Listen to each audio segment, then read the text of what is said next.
Hello and welcome to NewsNight. I am Ladi Akiridoluale. My guest on today's program says he is convinced that international human rights bodies play a positive role in ensuring a more humane society, even in a country facing security challenges like Nigeria.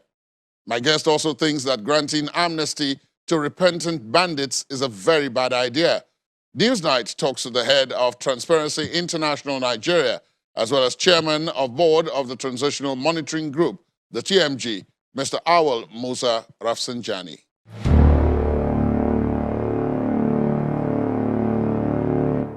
Awal Musa Rafsanjani, thank you so much for your time. Welcome to the program. Thank you very much. Now, for the purposes of our listening and watching audience, you are wearing three hats on today's program.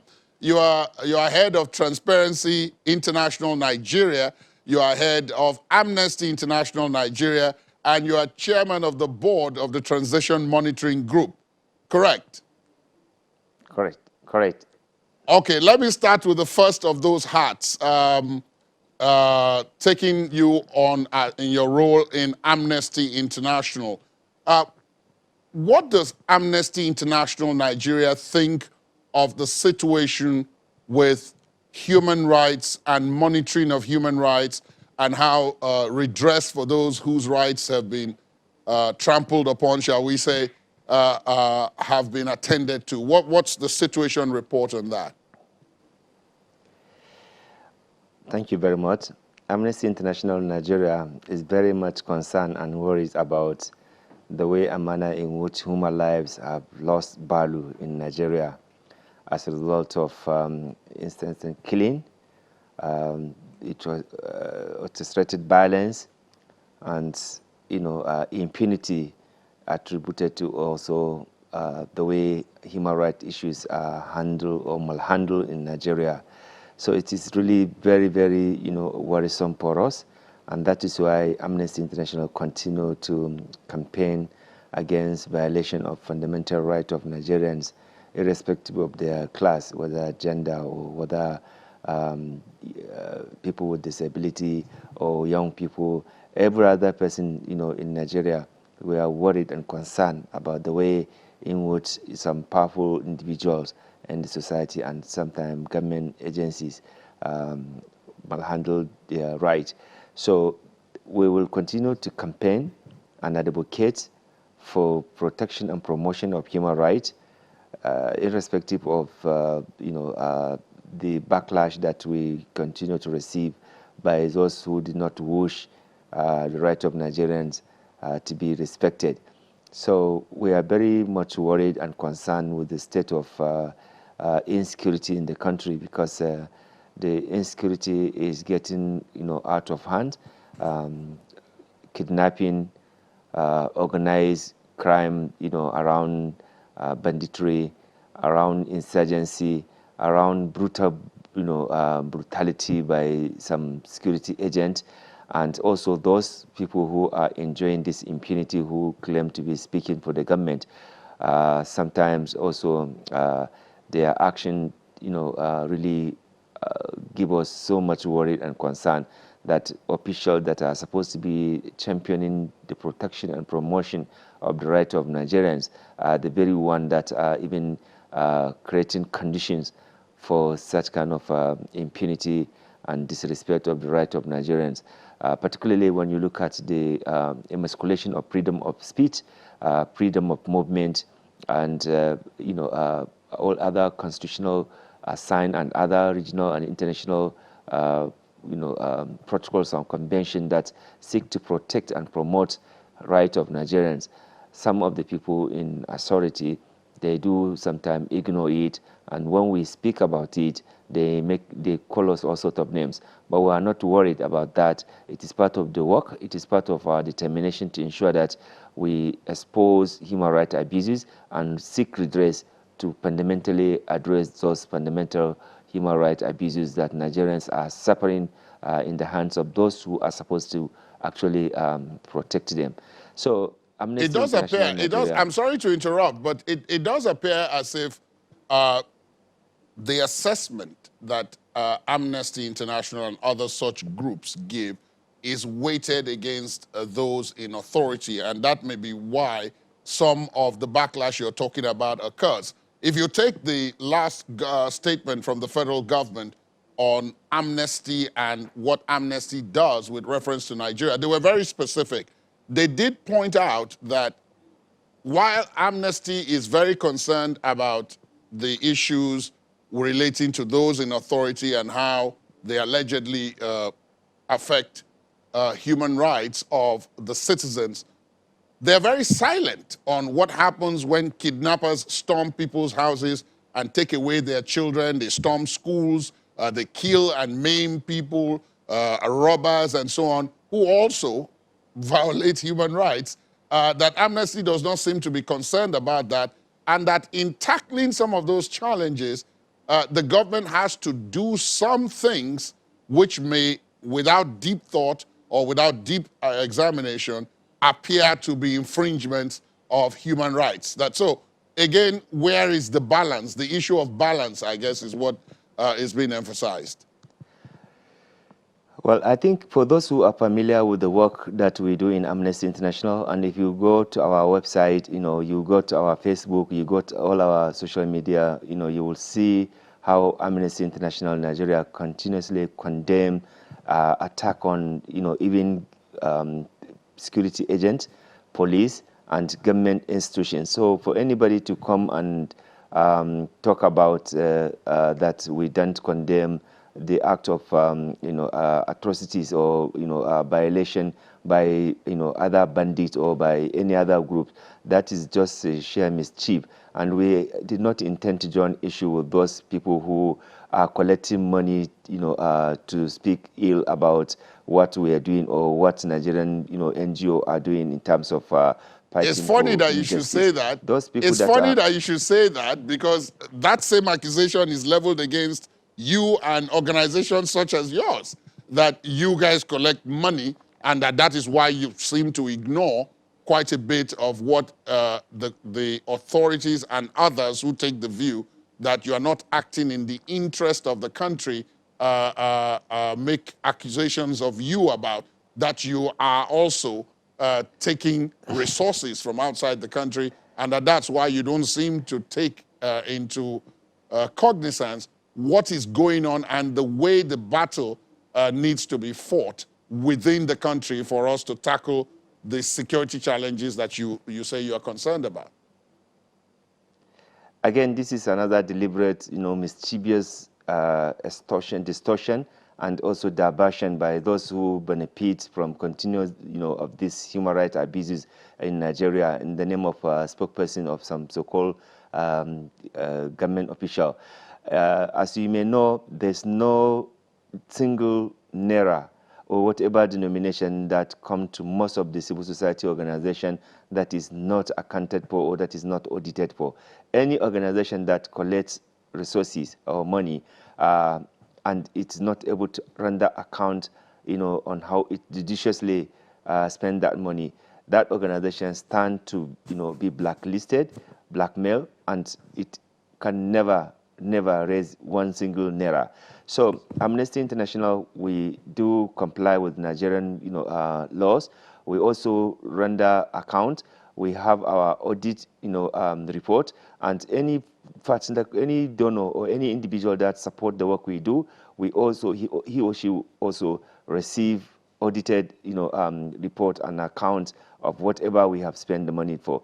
When we talk about the insecurity, when we talk about attack on innocent Nigerians, when we talk about violating the fundamental right of Nigerians, including even those one in uniform, because we speak for both. We speak, for every Nigerians. That's why even when some people attack government, facilities and also attack security personnel, we vehemently condemn it. And anybody who want to see that can simply go to our website, can check our press releases, can check our other social media where we posted those, and they are still there. Let me drill down on the issue of how those who are on the other side of the insecurity, the perpetrators themselves, of insecurity, those we refer to as bandits, kidnappers, hoodlums, and all other such appellations that they are given. How easy is it for organizations like Amnesty International and Transparency International to be able to follow through with their own violations and to work with government authorities to see that they are brought to book? That's apart from the general idea of tackling insecurity as a challenge on its own. Okay, like I said earlier, we are the first to document abuses by Boko Haram insurgents. We issued this report. It is still there. Anybody who is interested should go and see it. It is in our archive. It is in our website. We did a report showing how militia group, how insurgents were violating the right of Nigerians, and we call on the authority to take necessary steps to protect the lives of Nigerians against this individual who are perpetrating this act of evil. It is not within the power of Amnesty International to prosecute and take sanction against these people. This is the role and responsibility of the state, of the government. And if government is failing it in its responsibility, it cannot be us. Ours is to raise this concern, is to show through credible research that we've been conducting how violations are going on, either by the state actors or by non-state actors who decide to take arms against Nigerian people. So there's a clear division of labor. We are not government, and we cannot take the role of government.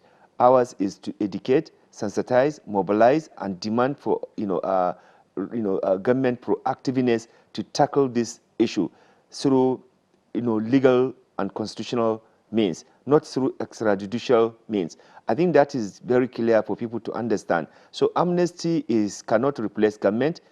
Amnesty International Nigeria cannot play the role that government is playing. Ours is to say, hey, there are certain fundamental breach of fundamental rights of Nigerians, and there's a clear abuse of rule of law, and there's a clear abuse of freedom of expression, and there's a clear civil space constraint, and that based on our law and international obligation that you have, as well as regional obligation, you are supposed to ensure that rights of Nigerians are protected and promoted. More generally, let's talk about the security or lack of security generally.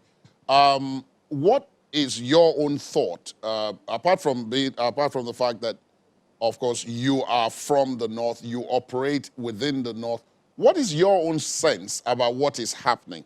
As you pointed out earlier, we started off with Boko Haram in the Northeast. And then slowly down the years, it has now spread. We have militia groups, we have groups of bandits, kidnappers, those going after cattle rustlers and so on in different parts of the North Central, the Northwest, everywhere basically in the North, if we start off from the North. What is your sense of what is happening, being one of those who is on the ground? Well, I think what is happening in the northern Nigeria generally, because out of these 19 states, virtually every state in the north is battling with one form of insecurity or the other. And it is also very clear that based on national statistics, the statistics have shown how much poverty has eaten the people in the north. It is also, you could see the total collapse of education. As you can see, many states, their children cannot go to school. They cannot go to primary and secondary school because of the fear of kidnappers and other violent groups that are actually perpetuating this act of violence. So if you look at education, if you look at healthcare system, if you look at poverty, if you look at unemployment, if you look at peace and security, virtually every state in the northern Nigeria has been consumed and overwhelmed with this. Now, part of the reason is simply because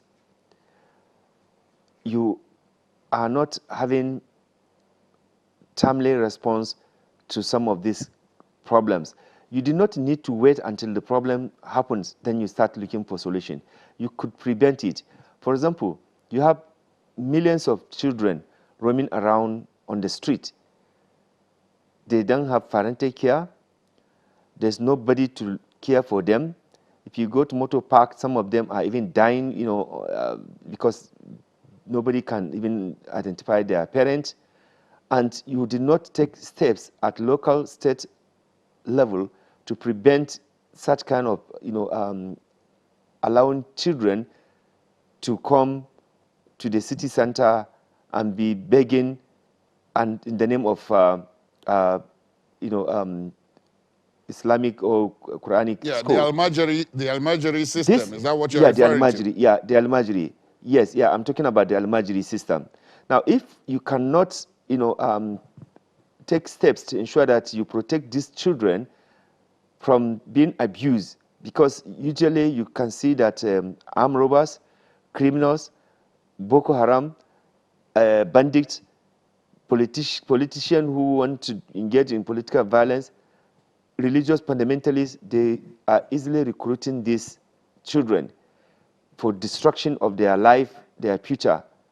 So if you have serious response from local, state, and national level, you will have prevented misuse of these children for either the criminality that is going on or for other abuses that you have, because these are kids. They don't even know they are left or right, and you allow them to continue to roam on the street. So I am saying that that is one problem. Secondly, you have impoverished the people. There's no any means of livelihood for even those adults that are there. So you permanent poverty in their life, and that is why even in the global report of poverty, Nigeria came first. And where is the poverty? The poverty is situated in the northern Nigeria.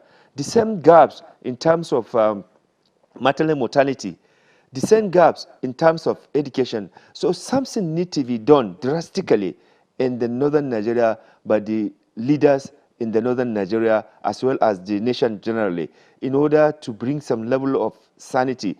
If we really want to minimize misuse of young innocent people for criminals to recruit them to do what they are doing today, you need to ensure that you protect and promote the children by providing them with quality education, by ensuring that you provide means of livelihood for the people. Agriculture used to be one of the major occupation for the people in the north. Now, some political class have completely discouraged agricultural product activities. So that is why many people have come down to the city center doing nothing but begging, So there are some fundamental issues that you must address in order to secure, the northern Nigeria, because once people are not educated, you have actually, provided condition for them to remain in poverty. Once their means of livelihood, and occupation, like in the case of agriculture and other industrialization, in those days, there are so many factories and manufacturers in Kano, Kaduna. Today, where are they? They virtually don't exist. And even if they existed, perhaps maybe not more than 5 or 10% of it. And therefore, you have increased the level of unemployment. So I'm saying that we have fundamental issue in the northern Nigeria that is, giving or permanenting condition for poverty, permanenting condition for misery of life, compared to the southern part of the country, where you have relatively more educated people encourage their children to go to school. But in the case of the north, the political class have failed woefully to ensure that children of nobody have gone to school. And this is part of the repercussion, the consequences we are facing of having so many of these children roaming around on the street and easily be recruited by insurgent, bandits, criminals, and what have you, and also religious fanatics or people who want to engage in communal violence. We need to prevent that from further happening. I'm saying that, I'm sorry to you know, interrupt once again. I need to ask you, would you then support, as part of tackling some of these things that you've mentioned, would you support the amnesty, an amnesty program for militants or bandits or kidnappers who surrender? Because that is something that government appears to be mulling over at the moment. But there have been arguments on both sides whether they should do it or whether they shouldn't do it. From your own experience, what do you think? my brother, you cannot allow people who have destroyed, killed, brutalized communities. You did not heal that wound. Now you want to pamper those who have perpetrated that ill of criminality and atrocities. It doesn't work that way. If you want to do amnesty, you first have to rehabilitate the communities that have suffered against the activities, the atrocities of those who have, brought misery to their communities. Then you can then think on, perhaps having a program that will, deal with people who genuinely surrender. A lot of communities are not, welcoming those people that the government say they have, de-radicalized them, because many communities are still not happy. And if you really want, if you are serious, you first have to reconcile, have to, rehabilitate, has to provide, life to those communities that have been destroyed, to those people that have been killed, that have been, their loved ones being killed, their loved one being wounded as a result of the activities of these criminal gangs.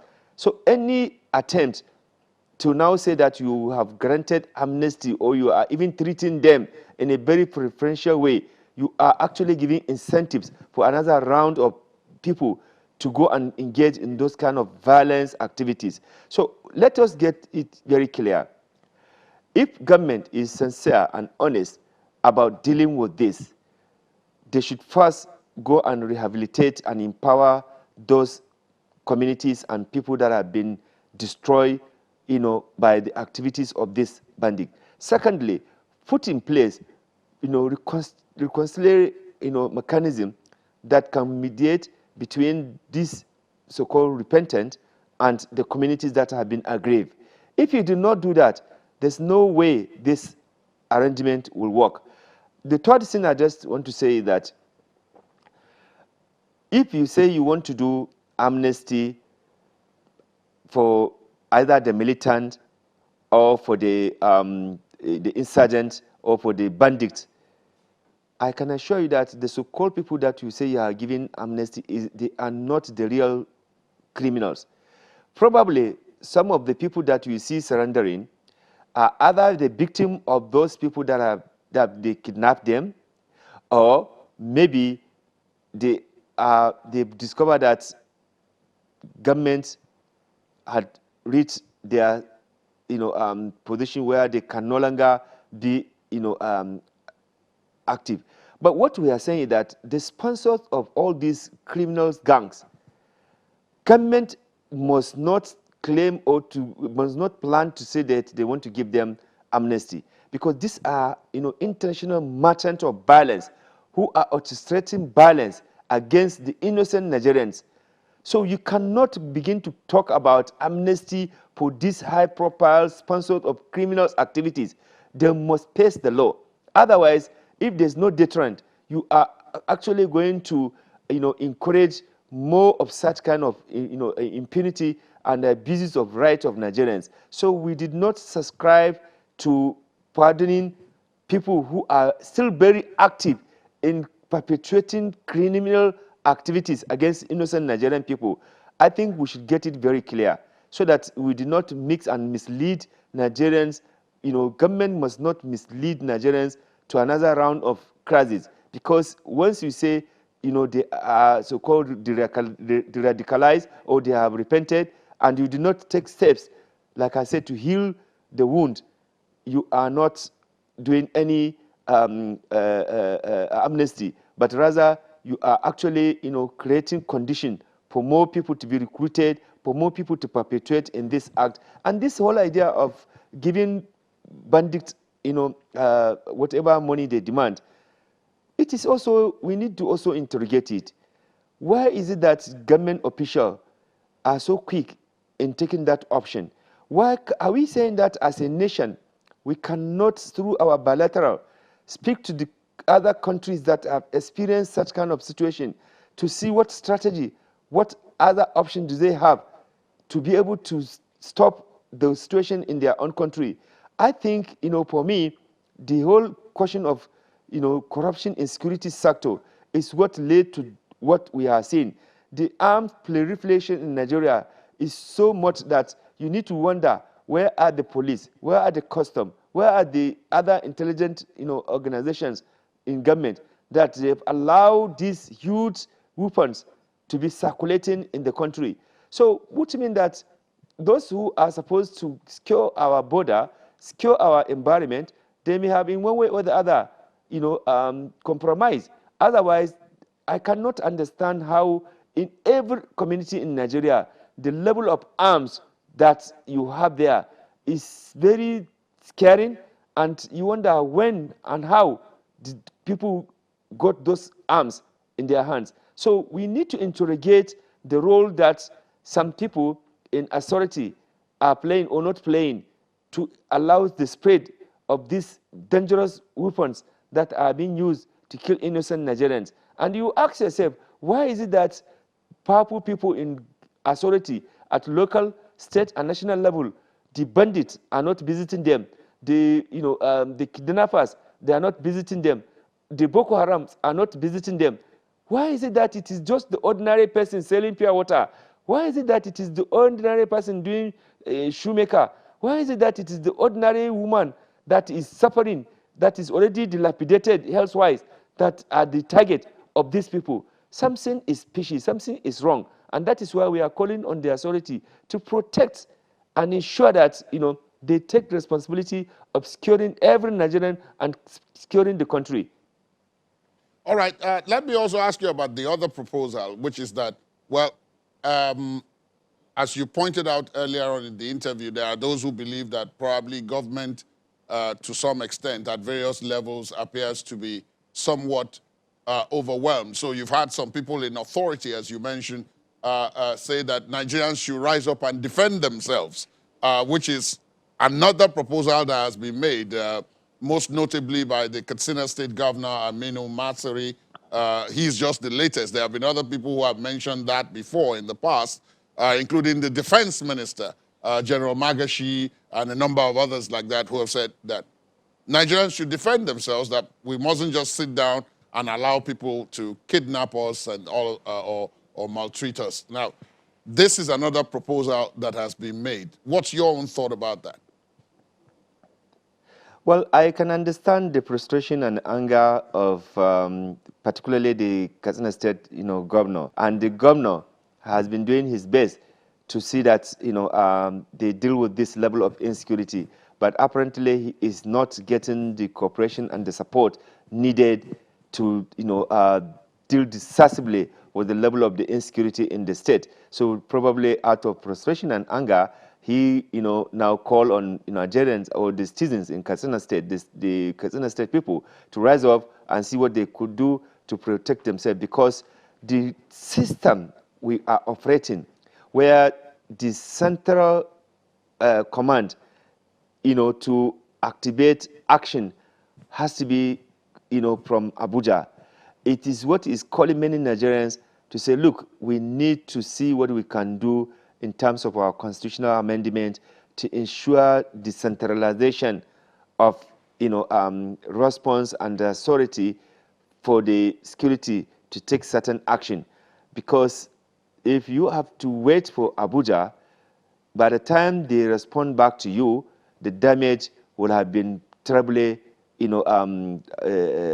perpetuated. So that is why so many Nigerians are cautioning and asking that, look, we need to do something about decentralizing these powers that will respond to addressing issues of security in Nigeria. So that is one, concern. The second concern is that, as you know, if the state governors had complained about the failure for them to be able to reach out to the necessary, authority. What of the Abuja? What of the federal government is doing? One of the most responsible duty, one of the most important duty that our constitution places on our leaders is particularly to protect lives and property. And if people who are supposed to carry out that action are now they themselves crying, then something is wrong. And that calls for us to really sit down and review how our security apparatus operate, how we can make governance work for the people. Because to be honest to you, if the Minister of Defense and governors and other leaders will be complaining and urging Nigerians to rise up and take and defend themselves, then you wonder what is happening really. So we must sit down and dialogue and negotiate how to deal with these issues in our constitution. If it is impediment in the constitution, let us review it and make it work for everyone.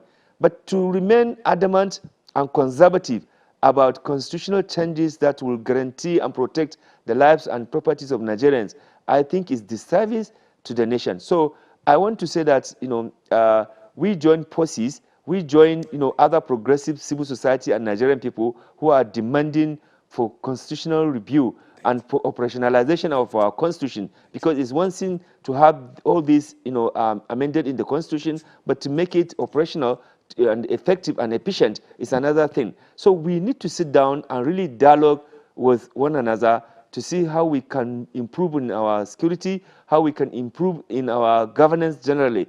Because part of the challenge is that when you have privatized and commercialized election, only people with questionable wealth are coming to take over positions, either appointee position or elective position.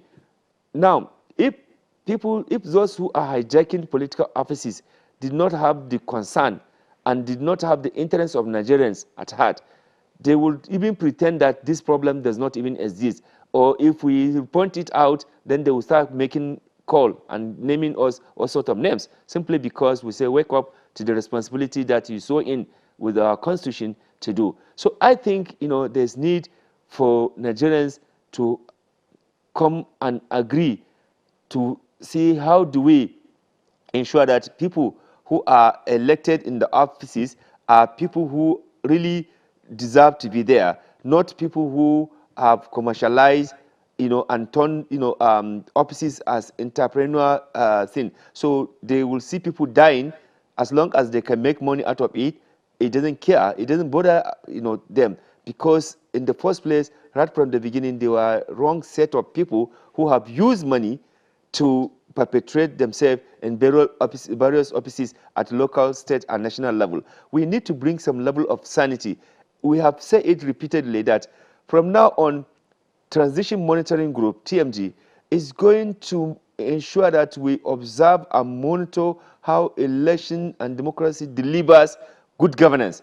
We cannot just say we want to observe election, after 4 years we come back. No, we want to continue to hold our public officers accountable to ensure that election they seek to contest or they are elected into, that election lead to good governance. That election lead to reduction in violence, reduction in poverty, reduction in the hopelessness in education, reduction in the hopelessness in healthcare system, reduction in this ethnic, religious, hatreds that some politicians have actually, perpetuated, so that ordinary poor man from the north and east, Muslim, Christian, will be killing themselves, while the political elite will continue to enjoy and continue to siphon public taxpayers' money while the poor people are fighting themselves. We need to ensure that we change the way governance happens, and that is what the TMG is also seek to do by mobilizing Nigerians people and also encouraging those who are willing to change within the political class to ensure that we change the way and manner governance happens in Nigeria. We What do you cannot think? continue What do to, you think of the? only What do you come. think in that regard? I mean, given the background that you've just given, what do you make of the amended Electoral Act?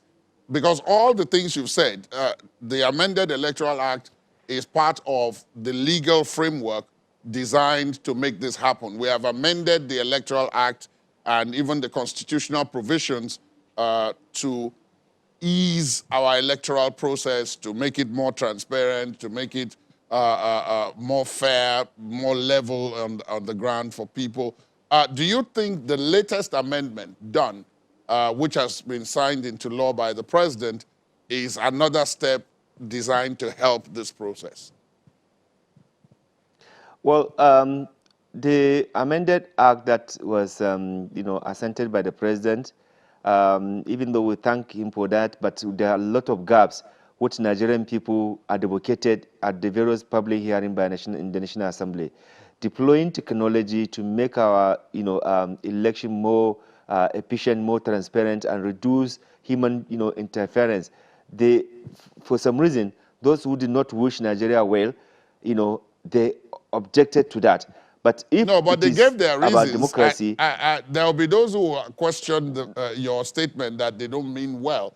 They brought the experts who told the National Assembly and told us Nigerians, particularly from the communications angle, that they are not able to guarantee that there's network coverage. For example, I guess you are talking about the issue of electronic voting.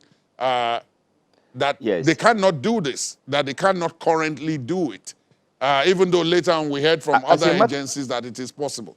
So maybe you shouldn't blame as the a matter of National fact, Assembly those because they who were listening. no, no, as a matter of fact, those who conspire to come and mislead National Assembly members, we have actually called for, interrogating, their sincerity, because, what they did was to draw us back and to continue to do, the kind of bad election that usually happens. Why are you using technology in everything? Even to transfer money, are you not using technology? To do registration for passports, for driving license, everything is technology you are applying. So when it is only when it comes to election to guarantee the safety and sanctity of vote, that now you are opposing, electronic voting. Look, something fundamentally happens, which I think that anybody with the conscious, with the patriotic zeal, who is interested in ensuring that we have electoral transparency in Nigeria, will not and cannot subscribe to that kind of hollow suggestion that was given. I think as time goes on, if this president did not do that, we believe that the next president or the next set of leaders will definitely do that, because this is the yearning and aspiration of Nigerian people. Nigerian people came to the public hearing, gave their recommendation in mass number, compared to just 1 or 2, 3% that just came to truncate the popular aspiration of Nigerians. I think, if we are to go by democracy, if we are to go by the best practices, even from our own neighboring countries, nobody should say, they cannot cover that. And in any case, they contradicted themselves. The same organization that those individuals, came to mislead the National Assembly, they have made reports in their own previous report saying that actually the coverage is such wide that those kind of issues they have presented to the National Assembly is completely immaterial. So there's a contradiction, and because it is a calculated attempt to continue to deprive Nigerians from having good election, that is why those suggestions were brought, and those who did not also wish to listen to the popular aspiration of Nigerians, they quickly work with the suggestion of just 1 or 2% who came to mislead the country. So I want to say that apart from electoral amendment, we need the reform in the political party system. A situation whereby political party is lacking internal democracy, is lacking in constructive opposition, is lacking also in developing and recruiting membership that can be elected for tomorrow. I think there is a lot that needs to be done if we want to bring some level of sanity in governance, and starting with 2023, political parties must be reformed to be more accountable, to instill internal democracy, and to ensure that there's a space for people for members who really want to aspire, not because there will be ambush because they have no money, or they have no stolen money, or they have no money to bribe officials, either in the party or in the security sector, or even in the electoral body. We need to move and sanitize governance if we really want to address all these numerous problems we have talked about in the past. In the next election, we need to make sure that we have elected people who are competent, who are patriotic, who are genuinely interested in developmental program of this country, who have no record of stealing money, because the illicit financial flow that happened in this country would record at over 18 billion US dollars annually. They usually bring it back during election just to buy up the position. And what they do, when they get there, they find another ways to siphon this money. So in other words, poverty will continue to run around us, and the development will continue to run around us, because the resources that is meant to develop the country is now being diverted for some people who want to continue to invest in politics, so that Nigerians will no longer have access to potable and drinking water, clean water. The Nigerians can no longer have access to healthcare system. Nigeria can no longer have access to quality education. Nigeria can no longer have good road, so that even if the people farm, they can bring their agricultural products to market to sell. They have no access to that road. So you could see that it is a vicious cycle of entrenching poverty, discomfort, and misery and miserable life against Nigerians by just tiny elite who have continued to hold the country to ransom. And that is why Transparency International Nigeria, CISLAC, continue to insist that accountability must be at the core. You cannot be elected or appointed in a public offices and you don't account to nobody and you do not do anything. No checkmating. Yes, the president sacked 2 ministers, but we were not being truly told whether it is a corruption, whether it is a poor performance, and if it is a poor performance, where is the measurement of indicator? Where are the indicators so that it can be applied to other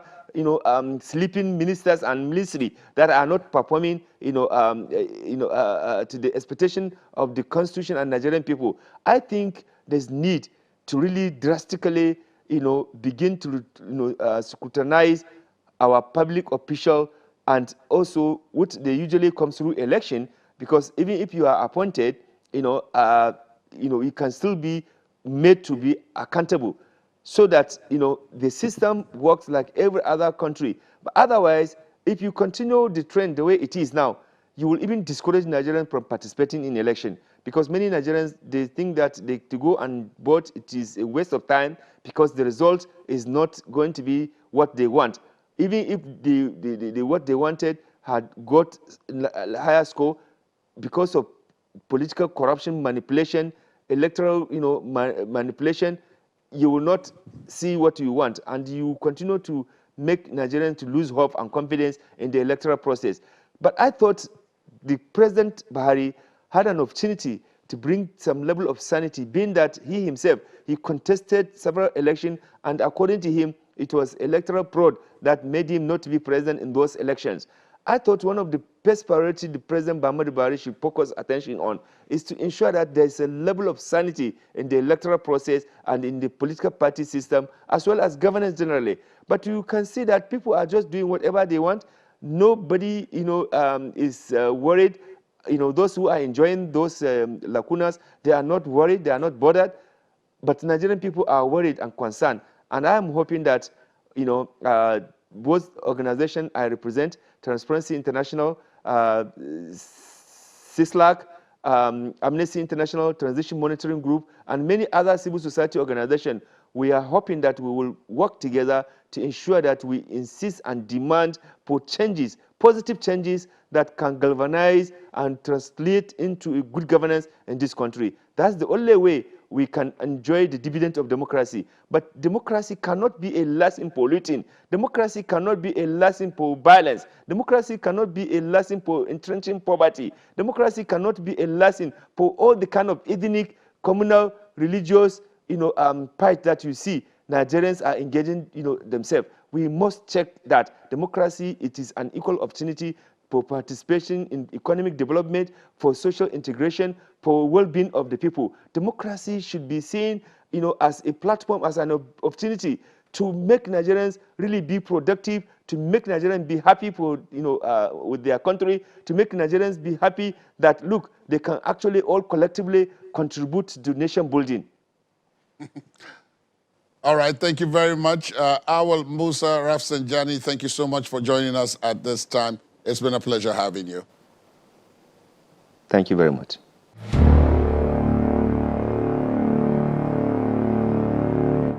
That is today's edition of Newsnight. Thanks for watching. We would like to hear from you on the conversation. Our social media handles are on your screen. You can also listen to this and previous episodes of the program via our podcast. Please visit our website, channelstv.com, and click on podcast. I am Ladi Akiridoluale. Goodbye.